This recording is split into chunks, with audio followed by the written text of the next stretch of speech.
This project introduces us to the Aborigines' art on bark, and we've already discussed their two painting techniques where they use shimmering dots or they do the X-ray lines to show the internal organs and skeleton structure of the animals. Even though it's not anatomically correct, that's the designs that they've been using for thousands of years.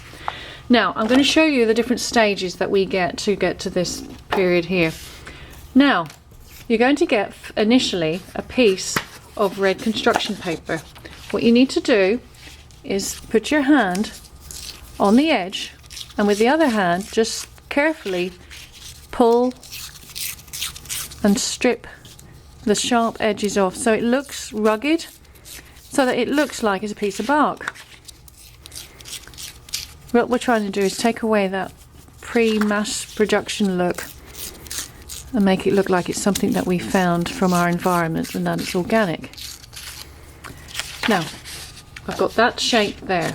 I rather that we do this first and then we put our drawing on top. You are going to get templates that show you different sorts of animals from Australia and how they did their skeleton drawings with borders as well. And I've got larger ones that will be posted onto the whiteboard for you to see. You can use these as examples or you can come up with your own. Now you can start off as a pencil drawing and then with a Sharpie, but I'll just do a shape of a fish just to show you how easy it is to do. So I'm just going to draw the contour line of the fish and then I'm going to start dividing that shape up. And you see how I'm just putting geometric shapes. I'll just continue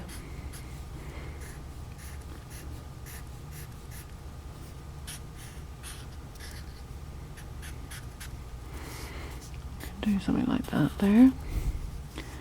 Break that down.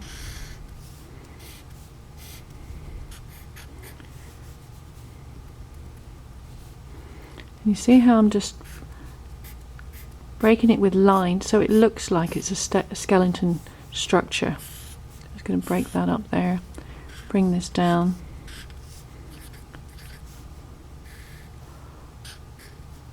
Bring this down. And if I continue that until I get it completely filled and I have something like that. Now the next stage is that you get a piece of white paper and it's slightly larger than the red that you've done. With a ruler you draw a line around the edge so you create a smaller black square inside the white square, and you can use the designs from here or you can come up with your own. I'm just going to do a very simple wavy line for this one, just like that.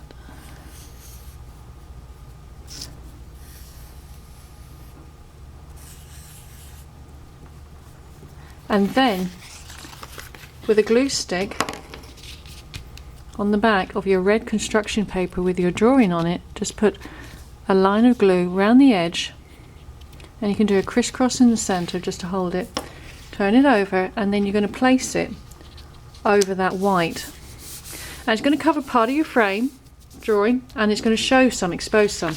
Then turn it over again, same thing, you're going to do one contour line of glue around the edge. You don't need to be filling the whole paper up with glue, and then centralize it onto the brown construction paper. Now we're at this stage. Next thing, you're going to get Q-tips and you're going to use paint. The very first thing I want us to do is to use the Q-tips and use white, and we're going to do shimmering dots. So where you think you like dots, inside and outside. So your red construction paper, all we're going to do with the red construction paper is we're going to do dots. If you want smaller dots, we can get a tiny paintbrush and use not the bristle end but the handle end.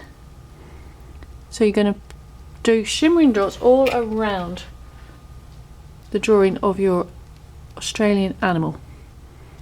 When that's complete, you can then get yellow, brown, orange and red, and you're going to create a pattern I like to prefer to use one colour at a time. So if I was starting with white, I would use white and complete my whole design in white first, and then move up in the scale of colours. So then I'd move into yellow if I wanted yellow, orange and brown. And what I'm doing is I'm actually creating a pattern, a design. And this is what they did as well. We don't want just random dots, but we want to see something that has a sequence to it. And it can be zigzags or diamonds or wavy lines. But as I said, no random shapes. Eventually, when you have it finished, you should have something that is along the lines of this. And you can see here where we did the x-ray for the turtle, and then the shimmering dots in white over the red, a border, and then we did the shimmering dots for the frame. And that, boys and girls, is your Aboriginal bark art.